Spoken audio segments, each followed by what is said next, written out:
ഒരാൾ ജിമ്മിൽ എത്ര സമയം ചെലവഴിക്കണം നിങ്ങൾക്കറിയാമോ? ഇപ്പോൾ ജിമ്മിൽ കണ്ടുവരുന്നതാണ് 2, 3, 4 മണിക്കൂർ വരെ ഒരാൾ ജിമ്മിൽ ചെലവഴിക്കുന്നത്. ഒരു ബിഗിനർ എങ്ങനെ ചെയ്യണം, ഒരു ഇന്റർമീഡിയറ്റ് എങ്ങനെ ചെയ്യണം, ഒരു അഡ്വാൻസ്ഡ് എങ്ങനെ ചെയ്യണമെന്നാണ് ഇന്നത്തെ വീഡിയോ. നിങ്ങൾ ഒരു ബിഗിനർ ആണെങ്കിൽ 45 to 60 മിനിറ്റ് വരെ നിങ്ങൾക്ക് ജിമ്മിൽ ചെലവഴിക്കാം. നിങ്ങൾ ഫോക്കസ് ചെയ്യേണ്ടത് 10 മിനിറ്റ്സ് വാമപ്പ് ചെയ്യാം, 30 to 40 minutes strength or cardio ചെയ്യാവുന്നതാണ്, 5 to 10 minutes stretching and cool down ചെയ്യാവുന്നതാണ്.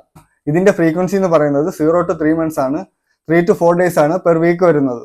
നിങ്ങൾ ഒരു ഇന്റർമീഡിയറ്റ് ആണെന്ന് വെച്ചോ, 60 to 75 മിനിറ്റ്സ് വരെ നിങ്ങൾക്ക് ജിമ്മിൽ ചെലവഴിക്കാവുന്നതാണ്. നിങ്ങൾ ഫോക്കസ് ചെയ്യേണ്ടത് സ്ട്രക്ചേർഡ് സ്ട്രെങ്തനിങ്, കാർഡിയോ ഓൾട്ടർനേറ്റ് ഡേയ്സിൽ ചെയ്യാവുന്നതാണ്, മൊബിലിറ്റി, ഫ്ലെക്സിബിലിറ്റി. ഇതിന്റെ ഫ്രീക്വൻസി എന്ന് പറയുന്നത് 3 to 12 മന്ത്സ് ആണ്, 4 to 5 ഡേയ്സ് ആണ് വീക്കിലി വരുന്നത്. നിങ്ങൾ ഒരു അഡ്വാൻസ്ഡോ ബോഡി ബിൽഡിംഗ്, അത്ലറ്റിക്, ഗോൾ ഇങ്ങനെയുള്ളവരാണെങ്കിൽ 75 to 90 മിനിറ്റ്സ് വരെ ചെലവഴിക്കാവുന്നതാണ്. നിങ്ങൾ ഫോക്കസ് ചെയ്യേണ്ടത് progressive overload, split routine, cardio, mobility, recovery. ഇതിന്റെ ഫ്രീക്വൻസി എന്ന് പറയുന്നത് 5 to 6 ഡേയ്സ് വീക്കിലി. ഇതിന്റെ റെസ്റ്റിംഗ് മെത്തേഡ് എന്താണെന്നുള്ളത് ഞാൻ ഈ വീഡിയോയുടെ അവസാനം കൊടുക്കുന്നതാണ്. വീഡിയോ ഇഷ്ടമായെങ്കിൽ എന്നെ ഫോളോ ചെയ്തിട്ടുണ്ടെങ്കിൽ എന്നെ ഫോളോ ചെയ്യുക. The greatest wealth is health. Stay safe.